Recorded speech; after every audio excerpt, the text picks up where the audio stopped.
علي وزیر ناونسا په حنولي افریدي باندې ودروا چې میز په قانوني طریقې سره وکیلون یقینا چې ډېر سټرګل یې وکړو خو د بده مرغه داسې نه قانون شته نه آئین شته چې کله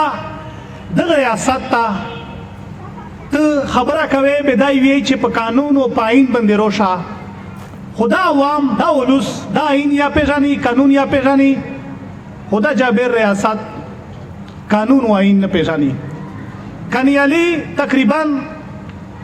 د ډېر وخت نه په یوې 3 MP شی زمیناتو شي یې ټیمر پیراشي به په بل 3 MP شي سي زیات نه زیات ټینیور تقریبا د 3 میاشتې نه اوسه د 6 میاشتې راسي خو پته نه لګیږي چې دا کیم قانون دا په کیم وطن شه میراستېږي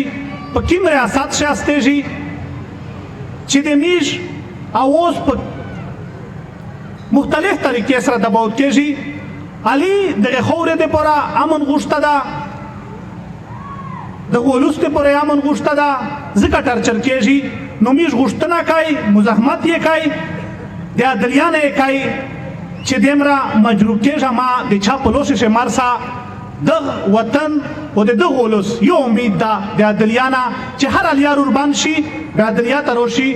نو میش د چیف جسټس اف پاکستان نه ده غوښتنه کوي چې علي دا هر که په پنجاب شه د هیڅ نه یا په سیند شه د هیڅ نه پښه کاټ شي به میش سو موټو ایکشن واخلي والي هغه سړی ده چې د وطن دپاره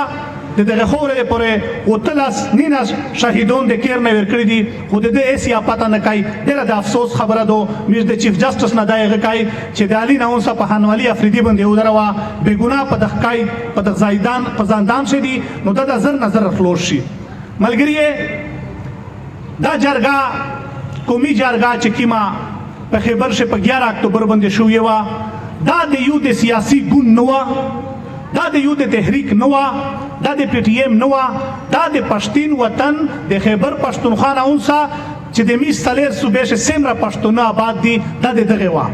نو ملګري په چا نن بیا دغه دو چې داسې میش د خپلې خاورې دپاره امن غواړي د خپل راتلونکي نسل دپاره امن وغواړي نو په چار دغه نه دو چې داسې میش سه مشرون کښېني هغه مشرون چې په کلي شه په وطن شه ډېر خلک په آباد وي نو په چار دو چې په داسې ځای شه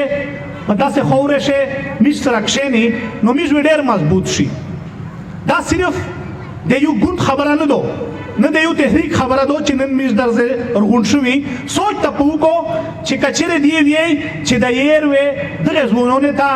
دغه مشرونو ته چې د څومره داسې نوستي دا وې دغه کېرې ته یېر ورسي نه دا وې هر هغه کېر ته دا یېر ورسي چې دای د پښتون وطن دپاره د پښتین دپاره د امن چغه پورته کوي نو ملګری په چار دو چې میز یو یونټي یو اتفاق یو اتحاد قائم کو نو ان شاء الله د وطن ته میز ډیره ګټه وکړو خو کچره دا وی چې باندې ولسی چې کی پسونو پاشا چې سره ته به دا ټکا کېده چې سمادا جیته اسویل هندي هغه د ودرېږي نه مړه پرېږده سمادا جی تو سه خپل پزونه شه دا به دوری پیدا کی چې تو سه ودرېږي او وینور دا پرېږده واوې دا چې غوای نو میز وته ته پټوله ته په دا په شریکا باندې په چار دو هغه هر مشرتا کپکلی شه چیرې جرګای پکلی شه چیرې داسې د نومو د نامیس خبرای به د پکاټ پلانګا نه پرېږدي چې دا مونږه متبرین سي میز دا چې دا سیم راځونون دي نه متبری غوړي نه ملکی غوړي نه خاني غوړي نه د غبانی پګړی غوړي خو د امن چغه ان شاء الله چې پوجیت شمه یو کتراوي ان شاء الله به غرضه به مقصده دا د غبانی وطن دی پورا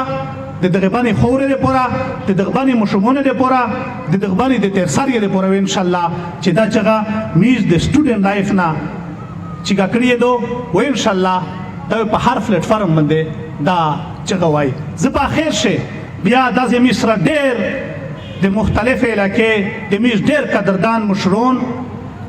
زونون ننګیالي زونون نوستي یو ځل بیا ډېر زیاته شکریا ادا کوو ان شاء الله چې میز وزړه نه اچای نن چې څومره د باندې دا حال راغلي دي دا ډېر قدرمن دي دغه ان شاء الله چې تا ګوشه زده کړه ده سبا د باندې ان شاء الله کفیلې پشي سي او بل داسې ډاکټر صاحب یو خبره وکړه چې په ډان نیوز کې یو بیان چلےږي چې د باندې او د لاکي اپریشن کوي دا د سیک سوچ یا نه کوي چې د باندې شه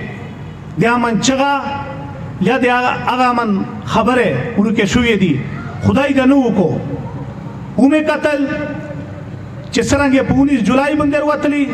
بیا د جمشید په پر وروتل بیا ان شاء الله چې د باندې هر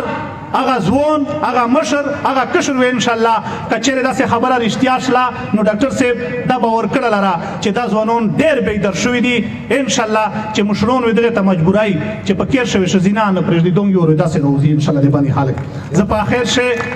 د ټوله ملګری ډېر زیاته شکریا ادا کوم په دغه یو شعر سره اجازه درنه غوړو